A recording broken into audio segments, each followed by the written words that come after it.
بسم اللہ الرحمن الرحیم۔ السلام علیکم معزز ناظرین، اگر چھوٹی سی غلط فہمی بھی انسان کے دماغ میں جگہ بنا لے تو وہ بعض اوقات انسان کو خدا جیسی ذات کے انکار تک پہنچا دیتی ہے۔ ایسا ہی کچھ ہوا تھا مشہور پاکستانی اداکارہ یشما گل کے ساتھ بھی۔ میری آپ سے درخواست ہے کہ اس ویڈیو کو مکمل دیکھیے گا تاکہ آپ کو بھی پتہ چل سکے کہ واقعاً ہمارا یقین اور ایمان بھی اپنے خدا کے متعلق مضبوط ہے یا ہمارے ذہن میں بھی اسی طرح کے خیالات آتے ہیں۔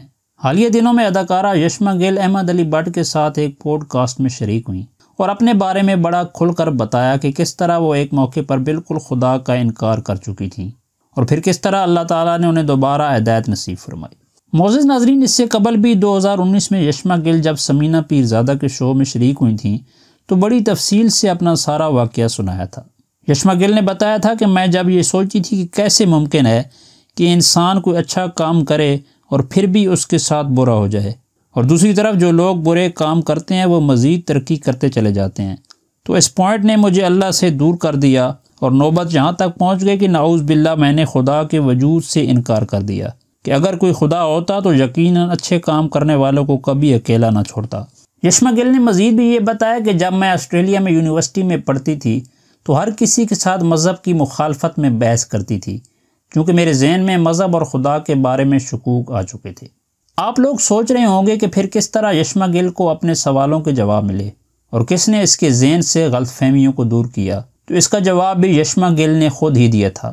یشما گل نے بتایا کہ پھر میری ملاقات ایک لڑکی سے ہوئی جس کا نام وردہ تھا اور وہ باقاعدہ حجاب پہنتی تھی، اور اسی وجہ سے مجھے اس سے ڈر بھی لگتا تھا کہ کہیں یہ مجھے ٹوکے نہ یا مجھے غلط جج نہ کرے، لیکن اس نے کبھی ایسا نہ کیا بلکہ اس نے میرے مسائل کو سمجھا اور میرے خیالات کے بارے میں جاننے کی کوشش کی۔ وردہ نے مجھے کہا کہ تم یہ 2 کام کرو، اور اگر پھر بھی تمہارے سوالوں کے جواب نہ ملے یا تمہارے اندر کوئی تبدیلی نہ آئی تو بے شک تم جیسی زندگی گزار رہی ہو ویسی ہی جاری رکھنا۔ پہلا کام 5 وقت کی نماز پڑھو اور رمضان المبارک کے روزے رکھو۔ میں نے اس کی یہ بات مان لی اور اپنی پوری کوشش کی کہ روزانہ نماز پڑھوں اور ہر آیت کو سمجھنے کی کوشش کروں۔ اسی طرح پورا مہینہ گزر گیا تو پھر میں اپنی دوست وردہ کے پاس گئی اور اسے بتایا کہ اگرچہ پورا مہینہ بڑی سختی سے میں نے کوشش کی ہے لیکن مجھے تو کوئی ہدایت نہ ملی اور نہ ہی میرے اندر اٹھنے والے سوالوں کے جوابات مجھے ملے۔ لیکن پھر 2 دن کے بعد جب میں نے نماز پڑھنا چھوڑ دی تو مجھے ہر وقت ایسا محسوس ہونے لگا کہ کوئی چیز مجھ سے مس ہو رہی ہے اور ایک عجیب سی بے چینی نے میرے اندر گھر کر لیا تھا۔ میں اگلے دن روتے ہوئے وردہ کے پاس گئی اور اسے ساری صورتحال بتائی۔ پھر اس نے مجھ سے میرے خدشات اور سوالات کے بارے میں پوچھا اور مجھے کچھ لیکچرز کے بارے میں بتایا۔